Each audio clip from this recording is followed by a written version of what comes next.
Most riders think the oil change is done the moment they tighten the filter and wipe the pan. But the truth is, the real danger starts after the job looks finished. Those first 60 seconds after you hit the starter decide whether your engine settles into a clean cycle or begins wearing itself out faster than you'll ever hear. Dealers don't explain this, manuals bury it, and younger techs rush through it. But old hands know better. They've seen engines scuff and starve simply because someone skipped one tiny post-change step. If you want the truth, the manuals won't say out loud. Watch this one till the end, it will save your motor. The hidden check that most riders skip. Most riders think the job is done the moment the fresh oil hits the pan. The truth is, the reading you get right after you refill is almost never accurate. Oil settles, oil shifts, oil clings to ribs in the sump and to the walls of the crankcase. When the engine warms, that entire volume redistributes, and the level you saw on the dipstick a few minutes earlier becomes meaningless. Older engines exaggerate this behavior because their internal surfaces have years of heat cycles baked into them. Those surfaces hold residue and film that fresh oil has to work through before finally settling where it belongs. If you check only once, you might believe the level is correct, when it is actually sitting low enough to create trouble down the road. A seasoned hand knows that oil needs time and temperature to show its real height. When an engine idles and reaches operating warmth, the fluid expands and lifts into channels that stay dormant when cold. That movement changes the reading. And if you skip the second check, you never know what the engine is truly carrying. Many riders assume full means full, but engines do not think that way. Fluids behave differently under heat, motion, and pressure. A careful recheck after warm-up catches the truth. And that small moment of discipline matters, because the next danger hides in a place riders rarely look closely enough. The double seal trap. When you spin off an old filter, you expect the rubber gasket to come with it. Sometimes it does. Sometimes it stays glued to the mounting pad, thin enough to blend into the metal and slick enough to be invisible under a film of used oil. That is where trouble starts. If you screw on a fresh filter without noticing that leftover ring, you stack two seals together, creating a surface that cannot compress evenly. It does not leak immediately. It does something worse. It creates a slow bleed down that happens only when the system is hot and under load, pulling oil away from the upper end without ever leaving a puddle on the floor. Veteran mechanics learned this lesson the hard way. They run a fingertip around the mounting surface every single time, not because it is habit, but because they know that old rubber can bond itself to metal after countless heat cycles. That tactile check takes 1 second, yet it prevents hours of frustration later. The double seal trap is a quiet thief. It does not create dramatic drips. It creates a gradual loss that thins out the reserve while you ride, leaving the upper valve train with less support than it needs. Riders who trust visual inspection alone miss it, and the engine pays the price. And while that hidden ring causes its own brand of trouble, another overlooked mistake begins long before the filter ever comes off. Before we move on, tap like so this gets in front of more riders who need the truth. Subscribe if you want real mechanical breakdowns without the fluff. And share your experience in the comments with your experience on oil changes, so we can compare what actually happens out there. Cold oil contamination retention. Cold oil behaves like syrup. It clings to galleries, hides in casting pockets, and traps every bit of carbon soot and microscopic grit that came from the previous cycle. A cold drain pulls out only part of that mixture. The rest hangs onto the metal because its thickness keeps it from moving freely. The moment you refill with fresh oil, that leftover sludge blends into the new charge and weakens it from the start. You think you have given the engine a clean slate, but you have actually carried old contaminants into a new cycle. Warm draining changes the entire picture. When an engine idles for a handful of minutes, the oil thins, loosens its grip, and flows with speed. Heat drops its viscosity dramatically, allowing the fluid to sweep debris out of those tight corners and bring it to the drain stream. That is why seasoned mechanics always warm an engine before pulling the plug. They know the difference between a partial drain and a complete one. They know that oil left trapped in the galleries shortens the life of the fresh charge before the ride even begins. A clean oil change is not just about the new fluid, it is about clearing out the old film that wants to stay behind. But even when riders drain warm and refill carefully, one more silent mistake can undo everything they just did. The overfill foam reaction. Some riders pour in a little extra just to be safe. That habit does not protect an engine. It puts it at risk. Oil sits close to the crank in most engines, and the counterweights slice through the air gap above the surface. When that surface rises too high, the counterweights strike the oil directly. At speed, those impacts whip the fluid like a mixer, pulling air into it and turning it into a frothy blend. That foam cannot protect anything. It collapses the moment stress hits it, leaving metal without a steady film. The engine might show a perfect reading on the dipstick, but the lubricating ability of the foam is far less than the number suggests. This failure is subtle, because the engine still has plenty of fluid, yet the quality of that fluid has changed. Instead of a dense, smooth layer that can slide between metal surfaces, you get bubbles that burst, underload. Older riders who have watched engines apart on the bench understand how fragile that protective layer really is. They know that too much oil is just as risky as too little. Precision matters in both directions. An engine depends on proper measurement, not guesswork. And when riders understand how foam, heat, and fluid behavior work together, they realize the real danger of an oil change is not the job itself, but the small choices made afterward. Dry filter. A fresh filter looks harmless. It feels clean, solid, and ready to do its job, but inside those pleats sits nothing but air. The moment you hit the starter after an oil change, the pump shoves oil toward that empty chamber, and the engine waits for pressure that has not arrived yet. Those first few seconds matter more than new riders realize.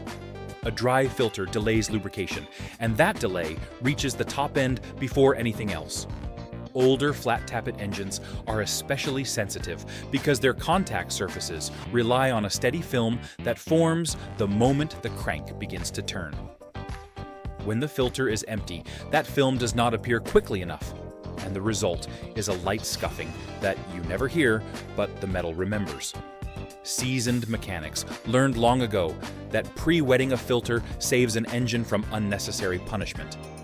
Even a partial fill creates enough internal coating to shorten that delay. Riders who skip this step claim they never notice a problem, but the wear is not loud. It is slow accumulation. Some older Harley and Honda motors develop a light tapping on the first start after a change. And that sound is the upper end asking for help while the filter finishes filling. What feels like a harmless oversight is really the engine running unprotected for just long enough to matter. And once that first delay passes, another quiet issue waits inside the pump itself. Circulation delay drop. When an engine fires after a fresh change, the pump has a job list, and it follows that list whether the rider understands it or not. The first task is to fill the galleries that feed critical components. Those passages must be charged before anything else happens. The problem is that a newly installed filter pulls a surprising amount of oil out of the pan during its initial fill. That momentary draw lowers the available volume, and the pump compensates by pushing harder, sending oil where it must go while leaving other areas waiting their turn. Chain and belt tensioners feel that pause more than most riders realize, especially on engines that rely on hydraulic control for timing stability. When pressure arrives late, those tensioners lag, and that lag gives moving parts a chance to chatter. This is why older mechanics always warm the engine gently after a change. They know the system needs a brief calm period to stabilize flow before the revs climb. When riders snap the throttle too soon, they force components to rely on pressure that is not fully settled. The pump is doing its job, but the timing of that job is delicate. Those first minutes decide whether the engine eases into its cycle or fights against its own rhythm. And while flow settles inside the pump, another overlooked detail can start causing issues long before the rider notices anything on the ground. Dry O-ring twist. A filter seal looks simple, but the thin ring of rubber around its edge carries enormous responsibility. That ring must compress smoothly when the filter tightens. If it twists or drags across the mounting surface, the rubber scrapes, stretches, and heats against the metal. That friction creates small fissures too tiny to see, but large enough to respond when the engine reaches its full temperature. During long rides, those fissures expand, letting warm oil seep through in a mist so light you smell it before you ever see it. Riders often blame old gaskets or worn housings, but the real cause is a dry seal installed without a touch of lubrication. Mechanics who have spent years in the shop coat the ring with fresh oil as second nature. They do it because they have seen what happens when a dry seal binds on installation. The twisting does not create a puddle. It creates a weakness that shows itself only after the bike has been on the road for a while. Heat cycles force the seal to flex, and those microscopic injuries widen under the pressure. By the time a rider notices the faint smell of warm oil, the damage has already been done. And while a seal can fail from friction, the threads holding the entire system together face an entirely different threat. Thread stretch. Overload. Drain plug threads look strong, especially when made from steel, but the pan they screw into often is not. Aluminum pans rely on precise torque to hold a seal, and when riders lean too hard on a wrench, those threads begin to stretch. The metal yields little by little, changing shape in ways that cannot be undone. Most riders never notice the early signs. The plug feels tight, the washer compresses, and the engine holds its oil. But hidden beneath the head of that bolt, the threads have begun the slow process of fatigue. Over time, they lose their bite, and a light seep forms along the surface. It is not a dramatic failure. It is a quiet reminder that metal has limits. Older mechanics learned to trust the feel of a proper snug, rather than raw strength. They know aluminum surrenders when pushed beyond its range. A stretched thread does not show itself until the pan cools and warms through repeated cycles, each one widening the fatigue. By the time a rider sees the faint line of residue near the plug, the damage is permanent, and the repair often requires inserts or a new pan.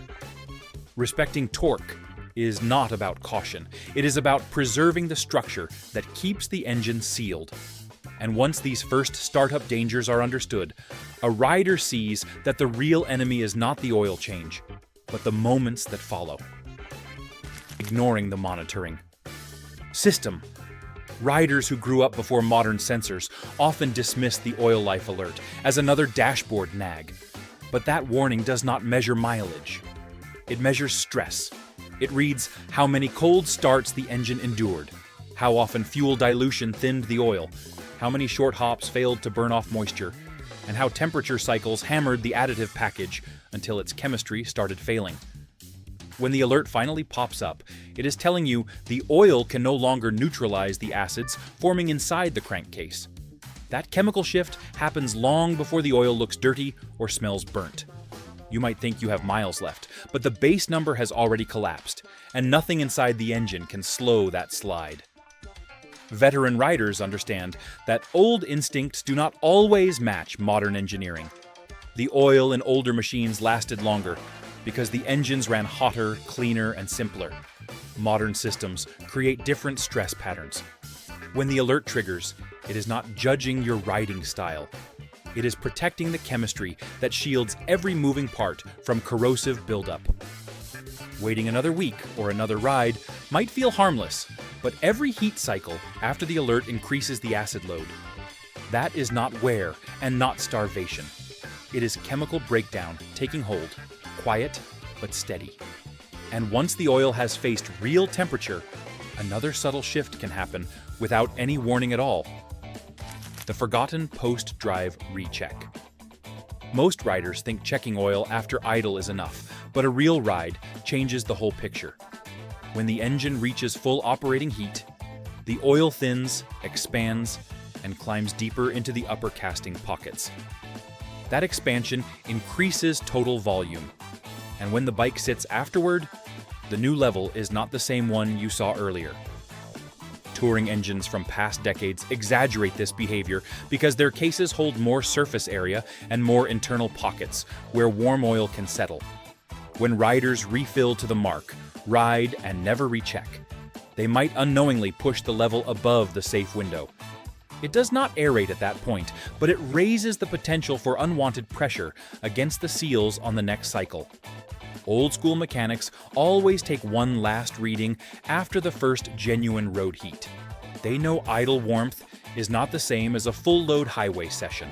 On the highway, oil flows faster, spreads wider, and holds onto hot surfaces longer.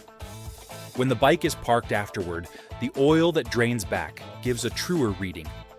If the engine sits slightly above the safe line, the rider overfilled it without meaning to, and that extra volume introduces stress on the next long run. The mistake is not dramatic. It is simple neglect of a final check that takes only a moment, but prevents unnecessary pressure buildup. And while expansion can fool the eye, another problem hides where riders cannot see it at all. If this breakdown is helping you understand what really happens under the metal, make sure you're subscribed. Every week, we dig into the issues most riders never hear about until it is too late. And staying subscribed keeps you ahead of the problems. The invisible pressure side leak. Some leaks never show themselves on the garage floor. They happen only when the engine is hot and the pressure side routing reaches full load.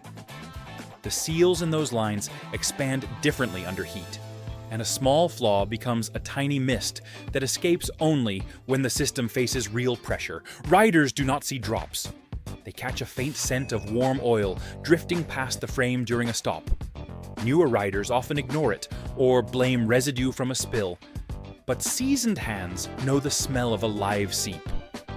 It is subtle and easy to overlook until the engine has run long enough for the mist to collect dust on nearby surfaces. This type of leak does not drain the engine or threaten volume. It shifts only when heat and pressure join together, opening the seal just enough to let a light vapor escape. Nothing pools, nothing drips, nothing stains the floor. That is why it fools people who rely on visual checks alone. Mechanics with years under their belt find these faults by feel, by scent, and by awareness of how seals behave under load. A cold inspection reveals nothing, but a hot running engine exposes the weakness. Missing it does not cause starvation. It simply lets heat cycles erode the seal further with every mile. And while a hot-only seep hides itself, the next mistake is loud enough to announce trouble if a rider listens closely. The idle-rev mistake. Old-school riders know better than to blip the throttle right after an oil change, but many younger, do-it-yourselfers cannot resist the instinct to clear it out. When they crack the throttle, the return passages in the head fill faster than the system can settle. That surge churns the oil racing back toward the pan, sending a wave through passages designed for steady flow. It does not cause foam, and it does not cause starvation, but it triggers a flooding effect in the return path. Those head passages temporarily overload, slowing the system's ability to establish its normal rhythm. A calm idle would let everything equalize, but a quick rev disrupts that balance. Older mechanics have watched enough engines to know the first minute after a change is sacred. It is the moment when the system resets, fills the channels in order, and stabilizes pressure. Any sudden rush interrupts that process. Riders hear nothing unusual because the effect is internal, but the engine feels the disturbance. The oil that should return steadily instead arrives in uneven waves, forcing the system to manage flow patterns it does not expect. The cure is simple patience. Let the engine idle, breathe, and settle before giving it any extra throttle. And once riders understand how even a simple throttle blip can disrupt flow, they begin to see how many normal habits carry hidden consequences. How shops document oil change. Mistakes. Behind the service counter, every shop keeps a record that riders rarely see. Those records are not dramatic, and they are not meant to shame anyone, but they exist because technicians must explain every irregularity that shows up on the bench. When a bike arrives with residue around the filter, a crushed washer, or signs of overfill, the technician notes it in the job story because it protects the shop from being blamed later. The entry might be only a sentence or two, yet it sits in the file and follows the machine until the next inspection. Riders think mistakes disappear once the engine runs fine, but shops always document what they observe. It is part of the routine, part of the culture, and part of how technicians keep track of patterns. These notes influence decisions riders never hear about. If a mechanic sees repeated inconsistencies in how a machine arrives, that history shapes how the shop approaches the next service. Even warranty work depends on these quiet observations. When a claim is made, the service department looks through old notes to determine whether an issue connects to something seen earlier. Those observations might be small, but they matter because they shape the trust between the rider and the shop. There is no malice in the process. It is simply the way service departments protect themselves while giving each machine a clear history. And once those notes exist, another powerful force steps into the picture, shaping outcomes far beyond the service bay.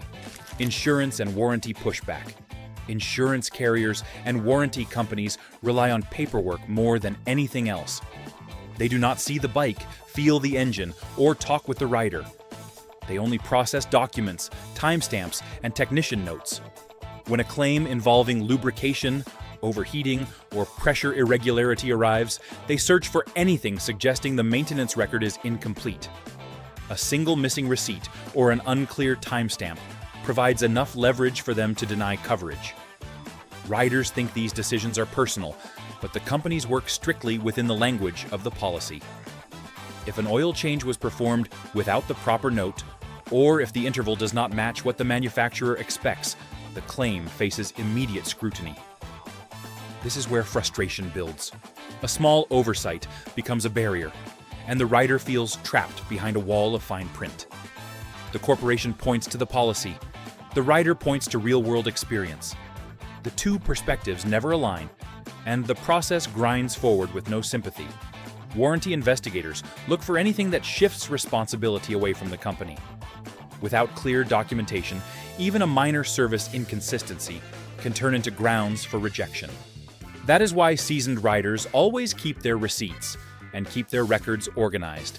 They know the paperwork matters as much as the maintenance itself.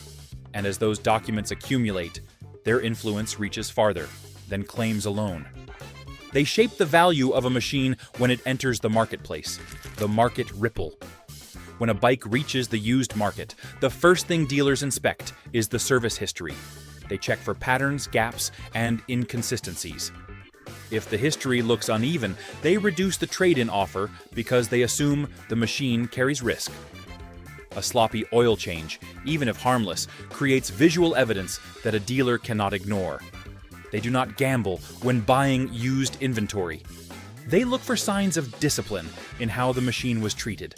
A well-kept record increases value. A questionable record lowers it. This is the quiet math of the marketplace. Trade-in penalties are not personal. They are probabilities. Dealers know machines with unclear service backgrounds take longer to sell, so they drop the offer instantly. A messy filter or vague paperwork sends the wrong signal, and buyers grow cautious. Even small doubts ripple through value, costing riders hundreds. The marketplace rewards precision and punishes uncertainty every time. And behind all these financial consequences, something older and deeper guides the riders who avoid these troubles completely. The rider's code. Among experienced riders, a quiet code exists. It is not written, and it is not taught in manuals. It comes from decades spent in garages, on long roads, and in countless conversations between old hands who learned through trial and error. The code centers on respect for the machine. Not fear, not obsession, but respect. Every step of maintenance becomes part of a ritual. The rider wipes the pan, checks the threads, sets the level carefully, and listens during the first moments of operation. Not because the manual demands it, but because it feels right. It is a discipline rooted in pride, not pressure.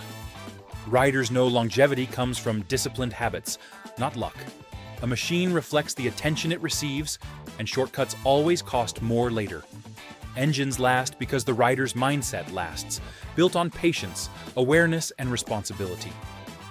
This code keeps machines alive long after others fade and shapes the culture of motorcycling. The true secret to engine life is not the oil or parts, but the hands that care for them all. That's the full truth behind the little post-change habits that quietly kill engines. It's not hype. It's decades of real wrenching and real road miles. If you've got your own tips, mistakes, or shop stories, throw them down in the comments.